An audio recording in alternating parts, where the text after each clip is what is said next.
Hello everyone and welcome to the new session of the lecture series, and today's topic is photosynthesis in higher plants. And in detail we'll be studying about the photorespiration, the CAM pathway, which is the crassulacean acid metabolism pathway, and in the end we'll be studying about the external and the internal factors that affect the rate of photosynthesis. So before studying photorespiration, we'll be studying about the dual role of the enzyme Rubisco. So Rubisco has active site for both carbon dioxide and oxygen. Means it shows both carboxylase activity as well as the oxygenase activity. So carboxylase activity is because it can bind to carbon dioxide, CO2. And it shows oxygenase activity, it means it can bind to oxygen molecule. So whether Rubisco will bind to oxygen or carbon dioxide, this is dependent on the relative concentration of oxygen or the carbon dioxide present around the Rubisco enzyme. So in conditions where carbon dioxide and oxygen is nearly equal, then Rubisco shows a greater affinity for carbon dioxide. Okay, if the ratio of carbon dioxide to oxygen is nearly equal, then Rubisco will tend to bind to carbon dioxide instead of oxygen.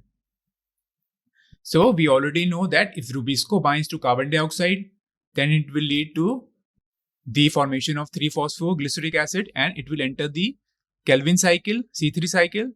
And if it binds to oxygen, then it will follow the photorespiratory pathway. So, what are the conditions required for the oxygenase activity of the Rubisco enzyme? Or you can say, when does Rubisco bind to oxygen? In which conditions? So, first condition is high oxygen level and low carbon dioxide level. Or you can say low carbon dioxide to oxygen ratio. Whenever in the atmosphere, in the ambient atmosphere of the Rubisco enzyme, if the concentration of oxygen is higher than carbon dioxide, then Rubisco will tend to bind to oxygen instead of carbon dioxide. Some other conditions where Rubisco will bind to oxygen is in high temperature condition. And the third one is when the intensity of light is very high, then also Rubisco will bind to oxygen instead of carbon dioxide. So here is a diagram showing you what are the conditions required by the Rubisco enzyme to follow either the photorespiratory pathway or the Calvin cycle. So this is the enzyme Rubisco here. It will bind to carbon dioxide if the temperature is low, means in cooler temperature. Okay, second condition is if the concentration of carbon dioxide is higher than oxygen, or if the concentration of ratio of carbon dioxide or oxygen is nearly equal, then also Rubisco will bind to carbon dioxide. And the third condition is the light intensity should be low. So in all these three conditions, Rubisco will bind to carbon dioxide, and it will and the carbon dioxide will be fixed in the Calvin cycle. Whereas if the temperature is very high, in high temperature conditions, or if the amount of or the concentration of oxygen is higher than carbon dioxide, or if the light intensity is very high, then in these conditions, what will happen? Rubisco will bind to oxygen instead of carbon dioxide, and it will lead to photorespiration. Now let's study about the photorespiratory pathway. Now photorespiration is also known as C2 cycle or the glycolate pathway.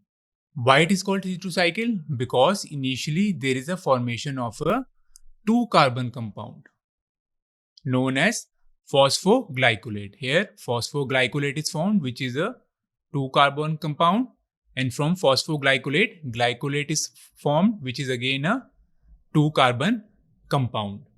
So what happens in certain conditions that I've told you, high temperature, high light intensity, and when the levels of oxygen is very high, in C3 plants, the rubisco tend to bind to oxygen instead of carbon dioxide. And what happens? It enters the photorespiratory pathway. This photorespiratory pathway is a wasteful process and it leads to a decrease in the photosynthetic efficiency. Another point here to remember is that photorespiration involves a coordination between three organelles. First one is mitochondria, okay. Second is peroxisomes, and third one is mitochondria. Second is peroxisomes, and then we have the mitochondria. So what happens? Initially, rubisco binds or combines oxygen with RUBP, leading to the formation of a 2-carbon compound known as 2-phosphoglycolate. This phosphoglycolate converts into glycolate within the chloroplast. Okay, this is happening in the chloroplast. And what happens then? The glycolate is transported to another cell organelles known as peroxisome. And within peroxisome, glycolate is converted first into glyoxylate. Okay, and along with glyoxylate, hydrogen peroxide is also formed, H2O2. And glyoxylate is further converted into glycine. And glycine is a 2-carbon amino acid. It consists of 2 carbons. Now the glycine which is formed in peroxisome is transported into mitochondria here. And what happens in mitochondria? 2 molecules of glycine forms 1 molecule of serine. Serine is a 3-carbon compound. Okay, it consists of 3 carbons. And in this process, when glycine is converted into serine, carbon dioxide is released here. So you can see here in photorespiration, initially the carbon dioxide which is fixed, okay, as phosphoglycolate, and another here you can say another 3-carbon compound is produced along with phosphoglycolate. 3-phosphoglyceric acid is also produced along with phosphoglycolate. So initially the carbon dioxide which is fixed is released here, okay, in mitochondria. So that's why what happens, it is a wasteful process. The fixed carbon dioxide is released here. So now what happens, serine which was produced in mitochondria again is transported back to peroxisome. Okay, it is transported back to peroxisomes. Serine is then converted into glycerate, or you can say glyceric acid. The glyceric acid produced in the peroxisome is now transported back to chloroplast. And what happens, this glycerate can now enter the C3 cycle, also known as the Kelvin cycle. And when glycerate enters the C3 cycle, then it will lead to the formation of sugar molecules. Majorly glucose is produced, and some other carbohydrates can also be produced, such as sucrose, starch, and cellulose, depending on the requirement of the plant. So a point here to again remember is that photorespiration involves 3 organelles. First one is the chloroplast, second is the peroxisome, third one is the mitochondria. Photorespiration leads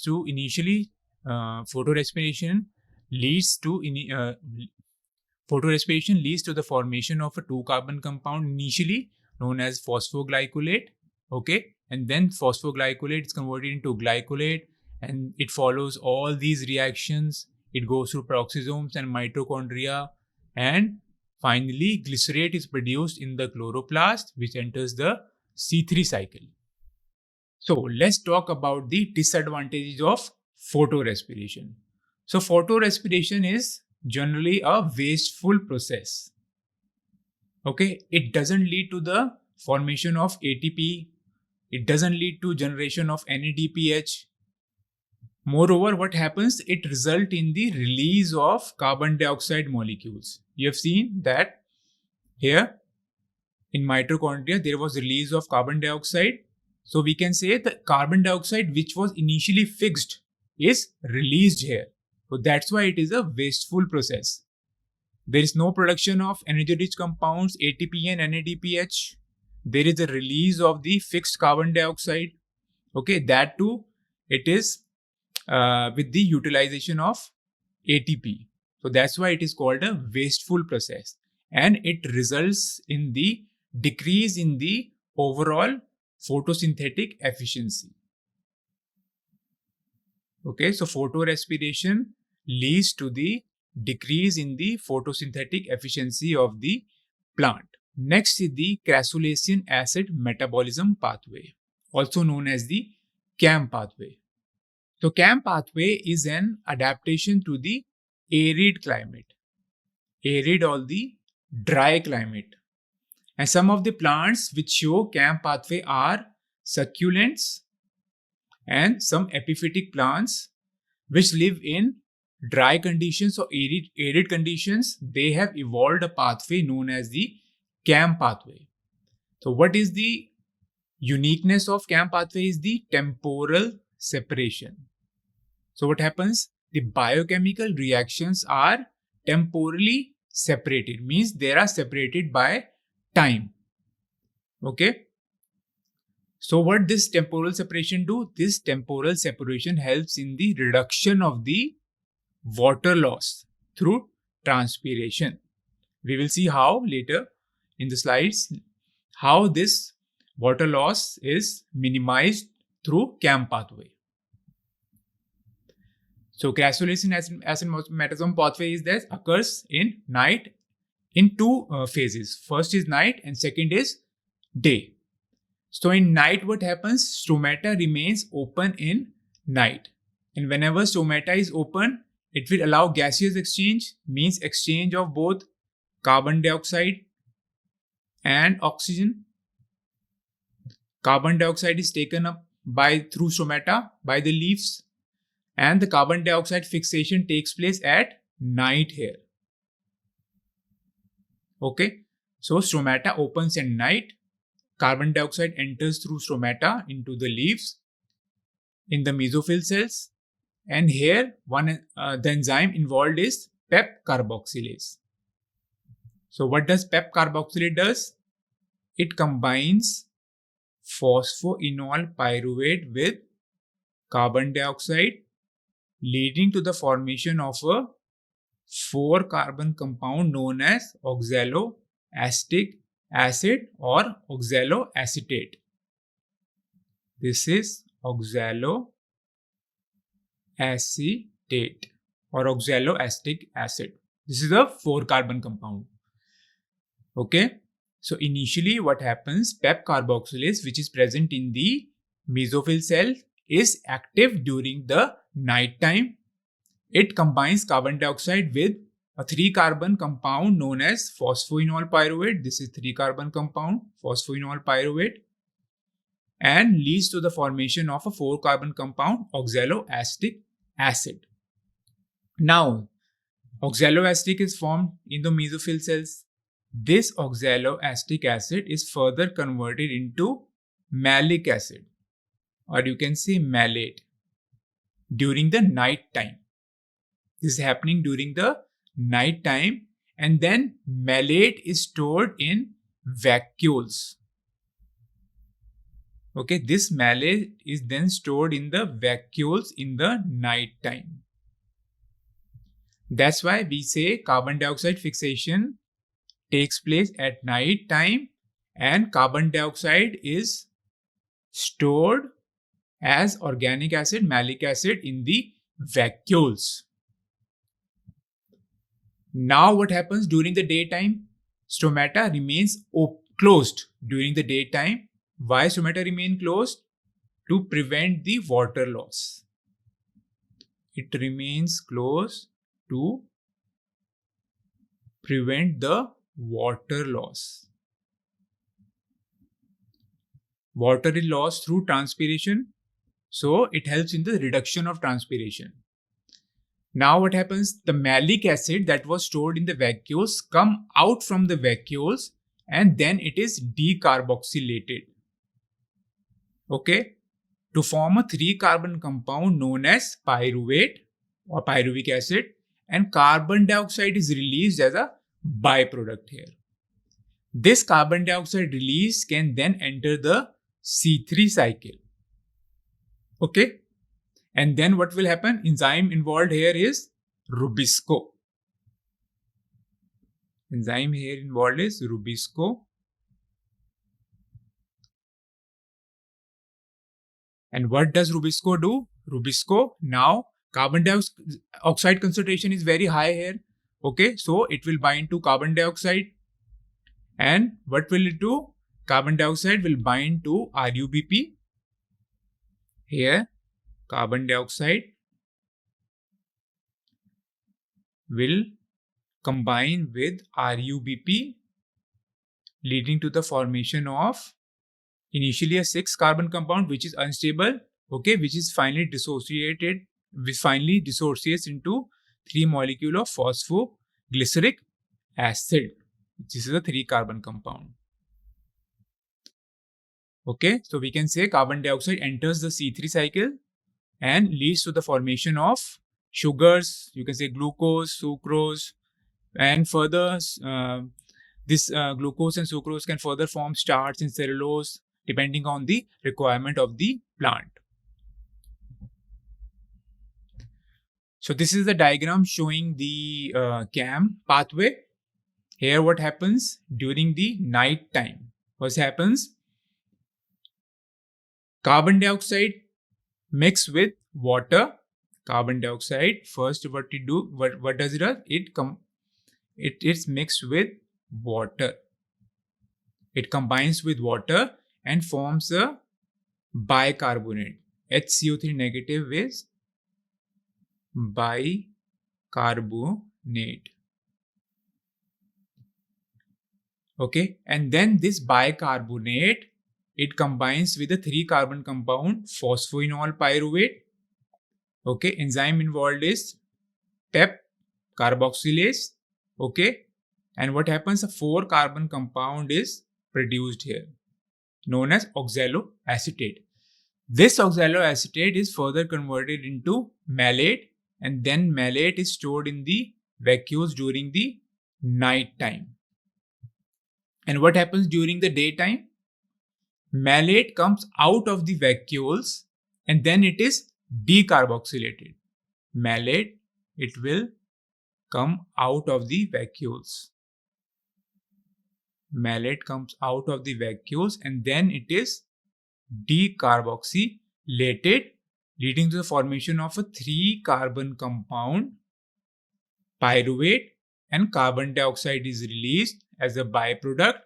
This carbon dioxide can then enter the Kelvin cycle or the C3 cycle, leading to the formation of carbohydrates such as starch, okay, and majorly glucose is formed. Okay, another thing here to remember is that carbon dioxide fixation, again taking 2 time. Okay, first is the primary carboxylation, which is happening at night, and the secondary carboxylation, which is taking place during the daytime. Secondary carboxylation means the C3 cycle.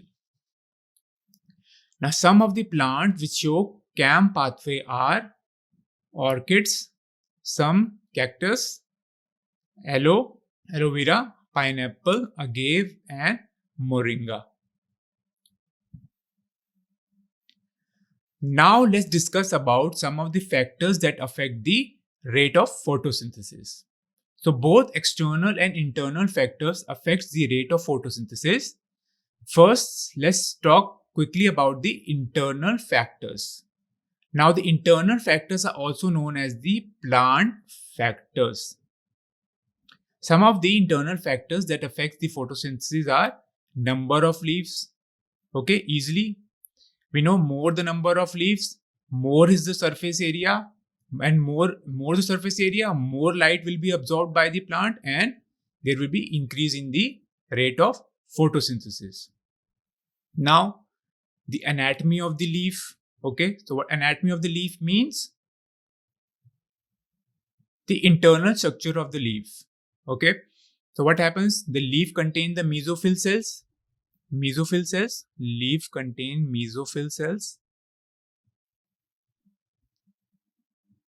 Now there are two kinds of mesophyll cells. First is palisade.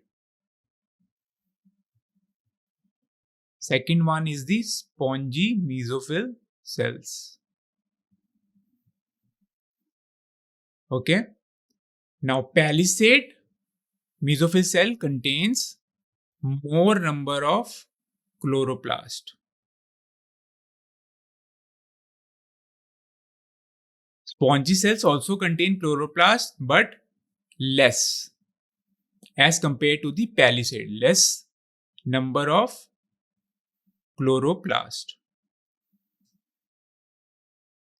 Okay, so the anatomy of the leaf also determine the rate of photosynthesis. More the number of chloroplast in palisade cell, more will be the rate of photosynthesis, because chloroplast contains chlorophyll pigment. Okay, it will absorb the light and it will lead to the increase in the rate of photosynthesis. Now the age of the leaves. So what happens if we talk about the age of the leaves? In developing leaf. In developing leaf, what happens? First one is developing leaf. Second one is the mature leaf. And then we have the old or the dying leaves. In developing leaf, what happens? The chloroplast is not that much developed. Okay. So that's why the rate of photosynthesis is less. Okay. As compared to the mature leaves. So here, the chloroplast is not developed. Chloroplast is not developed fully. That's why the rate of photosynthesis is little bit less. In mature leaf, there is maximum photosynthetic rate because all the chloroplasts are developed. Okay. Maximum photosynthetic rate seen in the mature leaves. And what happens in old leaf? Again, the rate of photosynthesis is less. Less rate of photosynthesis. Less rate of photosynthesis. Why? Because here the leaves are dying. The chloroplast and the chlorophyll, they are degrading. The chlorophyll, there is a breakdown of chlorophyll. So less number of chloroplasts, less amount of chlorophyll. You can say less amount of chlorophyll. Okay. There is degradation of chlorophyll. There is degradation of chlorophyll that leads to the reduction in the rate of photosynthesis. And if we talk about the orientation of the leaf, so what does orientation of the leaf means? The angle at which the leaves are positioned. We will say here the angle at which the leaves are placed on the stem. This is the orientation of the leaf.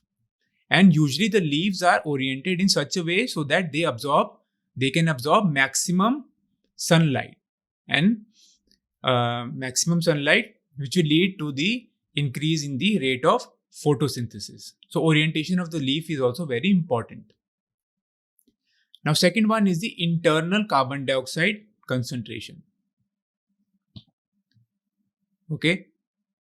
So more the concentration of carbon dioxide internally, more will be the rate of photosynthesis. Why? Because Rubisco, now we know Rubisco will bind to carbon dioxide, okay, when the concentration of carbon dioxide is more, okay, when the internal carbon dioxide concentration is more, then Rubisco will bind to carbon dioxide, thus leading to the C3 cycle, okay, and reducing the negative effects of the photorespiratory pathway. So we can say more the internal concentration of carbon dioxide, so there will be increase in the rate of photosynthesis up to a certain limit. Now let's talk about the amount of chlorophyll. Now the more the amount of chlorophyll, obviously the rate of photosynthesis will be more. So there is a direct correlation between the amount of chlorophyll and the rate of photosynthesis. Now let's talk about the external factors that affect the rate of photosynthesis. So first one is the light. And within light, there are three parameters that we consider. First one is the light intensity. Second is the light quality. Third one is the duration of the light. Before studying all these three parameters, let's talk about this fact. So light is rarely a limiting factor. Okay. Limiting factor, what does limiting factor means? Limiting factor is a factor which is present in the minimum amount, or a factor which is not present in abundance. Usually these limiting factors are environmental. These are environmental conditions that affect any process. Okay, so light is rarely a limiting factor because the light saturation occurs at only 10% of the full sunlight. Plant doesn't need a huge amount of sunlight. It only needs 10% of the full sunlight. So that's why light is rarely a limiting factor. Now let's talk about the intensity of the light. So what happens at lower intensity? There is a linear relationship between the incident light, okay, and the carbon dioxide fixation. So what does this mean? This means that there is a direct correlation between the incident light and the carbon dioxide fixation rate. But what happens at higher light intensity?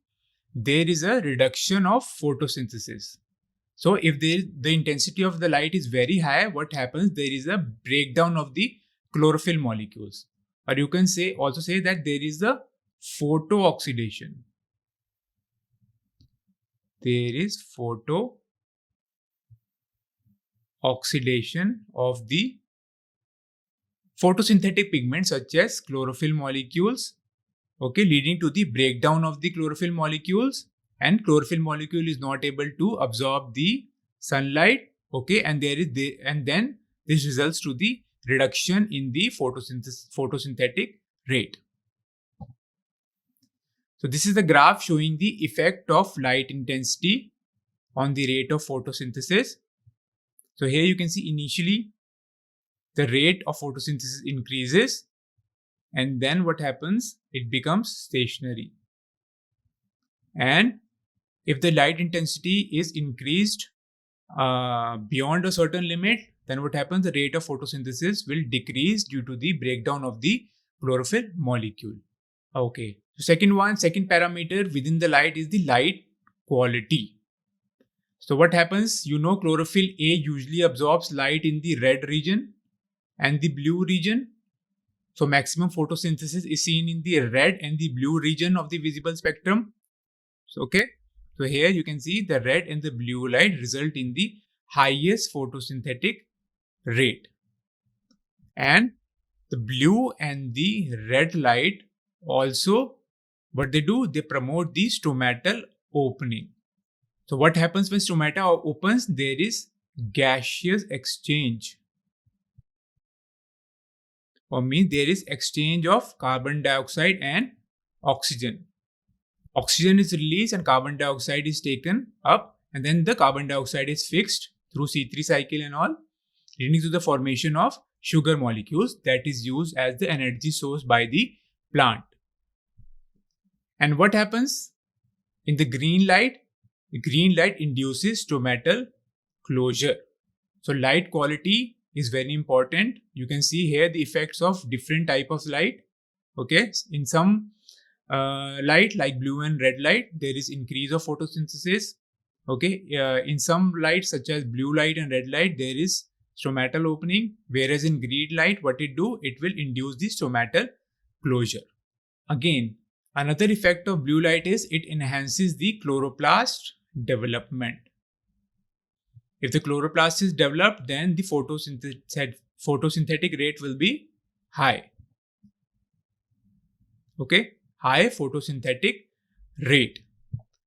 Another thing here to notice is that a combination of red light, blue light, and green light can lead to increased leaf area expansion. If we have increased leaf area, means we have more surface area, more light will be absorbed, and it will lead to increase in the rate of photosynthesis. Now let's talk about the duration of the light. So the longer photo periods, okay, what it does, it allows the plant to absorb more light. There will be more light absorption in longer photo periods. Okay, more energy will be captured, which will lead to the increase in the rate of photosynthesis. Increase in photosynthetic rate. Now we know that the photosynthesis takes place in two reactions. First one is the light reaction. Second one is the dark reaction. So all the reaction during the light reaction are light dependent. Light is required. Okay. So the continuous light exposure in the light reaction will help to increase the rate of photosynthesis. Now, the second factor is the concentration of the carbon dioxide.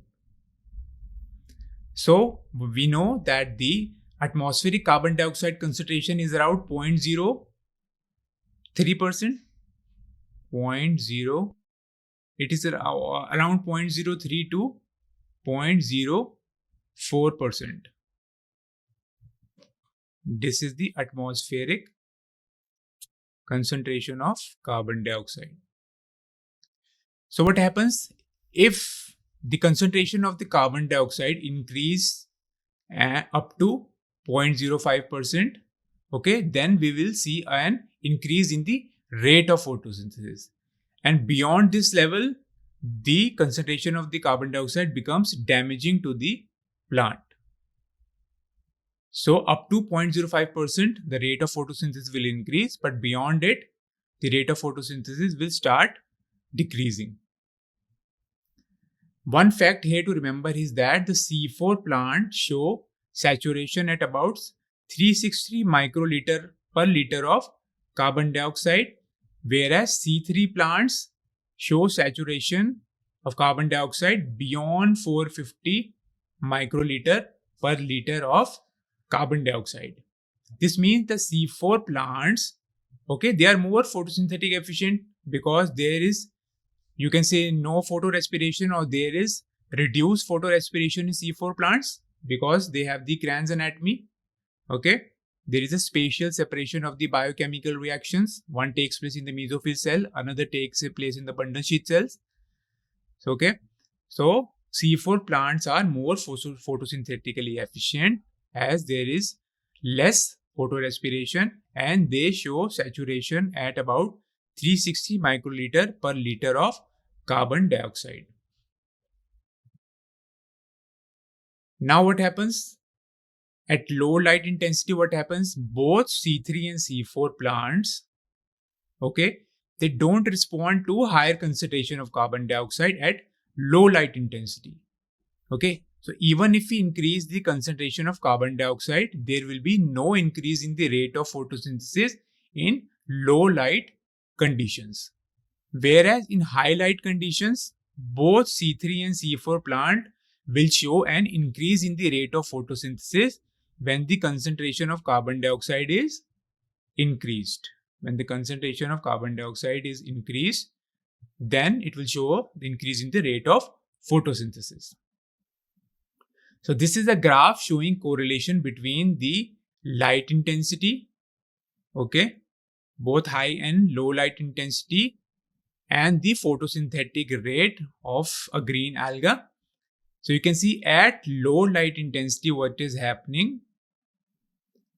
If we increase the carbon dioxide concentration, the rate of photosynthesis, there is not much increase in the rate of photosynthesis, whereas at high light intensity, the rate of photosynthesis is very high when we increase the concentration of carbon dioxide.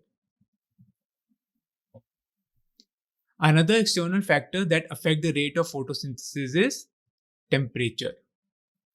Now, both light and dark reactions are affected by temperature, but the dark reaction is affected more as compared to light reaction. Okay, why? Because the dark reaction involves lot of biochemical reaction that are catalyzed by the enzymes. Okay, and we know enzymes are temperature sensitive. They get denatured after a certain limit, and the enzymes, they have the optimum temperature where they are active at their maximum level. Okay, so the dark reactions are more affected, okay, or highly affected by a change in the temperature than the light reactions. Now, another point here to remember here is that plants that reside in the tropical habitats, means in the dry regions. Dry regions, you can say semi-arid regions, arid regions, they have higher temperature optimum as compared to plants that are adapted to the temperate climates. Temperate climate is a little bit cooler than the tropical climate. So that's why the plant that live in the tropical habitat have a higher temperature optimum. Okay. And what happens? The C4 plants show enhanced photosynthesis at higher temperature. Okay, because they have evolved in such a way. They show C4 pathway. They have the unique leaf anatomy known as the Cran's anatomy.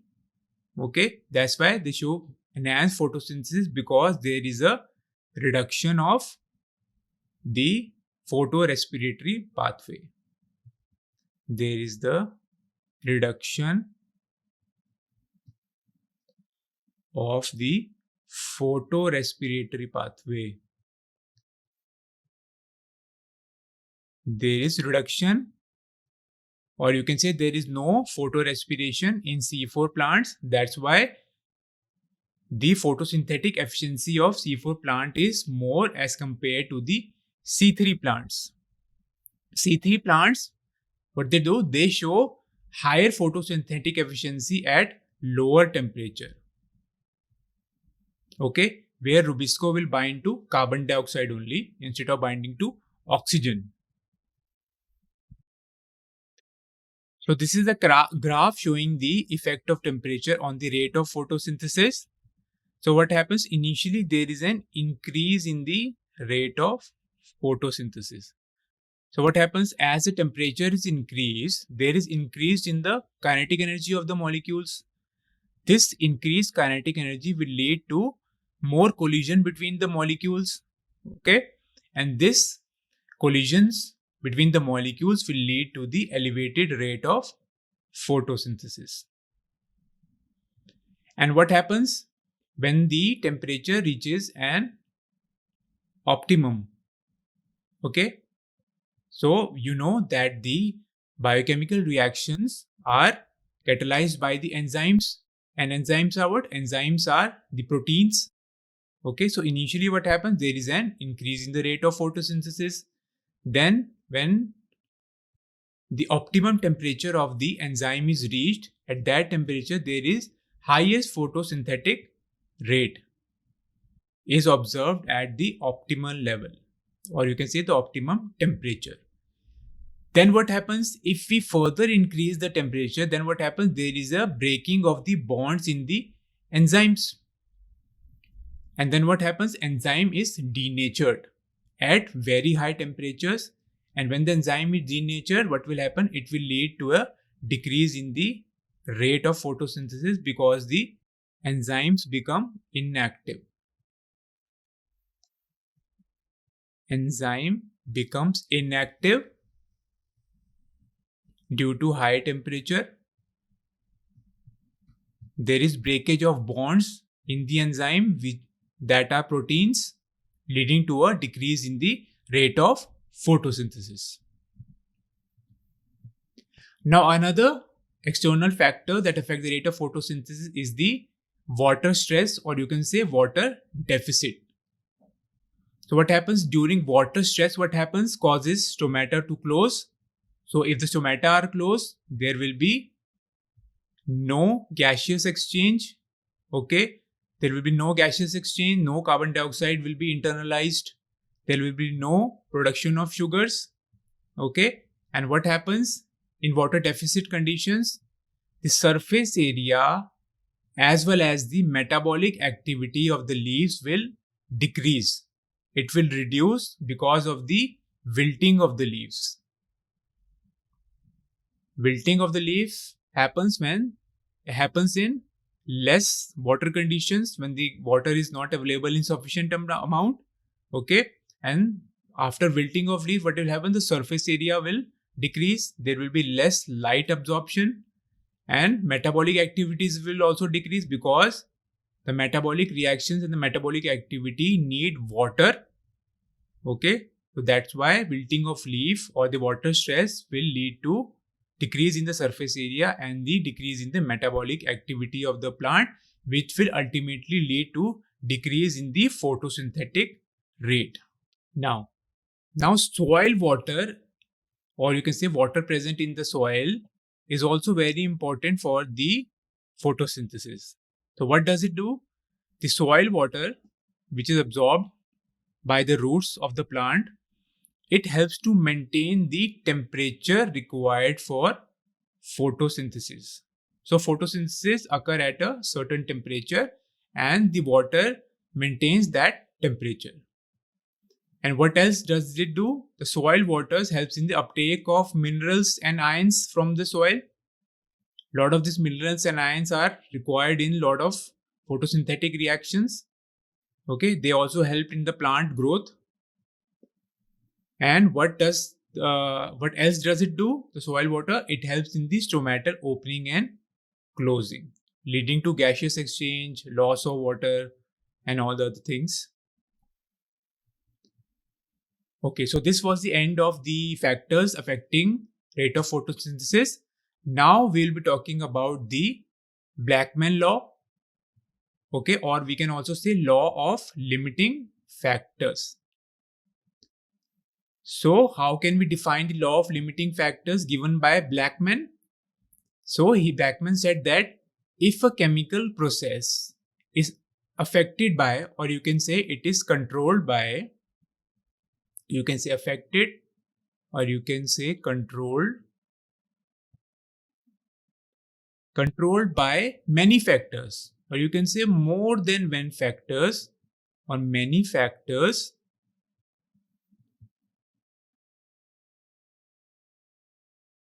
then the rate of the process, then the rate of the process will be determined by the factor that is present in the minimum value, or that is present in the least quantity. Okay, that is present in the least quantity, or you can say minimal quantity, or the factor which is not present in abundance. Okay, it is a limiting factor. So some of the factors like carbon dioxide, light, chlorophyll, water, and temperature, okay, these are the factors that affect the rate of photosynthesis. They act as limiting factors. Okay, and these factors directly affect the process. Okay, if their quantity is changed. So in short or in brief, how can we define law of limiting factors? The rate of the process, okay, that is controlled by many factors, okay, is determined by only one major factor that is present in suboptimal levels, you can say, or you can say that is present in the minimum quantity, or the factor with the shortest supply. That factor determines the rate of photosynthesis. So this was all about the law of limiting factors. So thank you guys. This was all about the photosynthesis in higher plants, and we'll be studying about rest of the chapters in our next lectures. Thank you very much.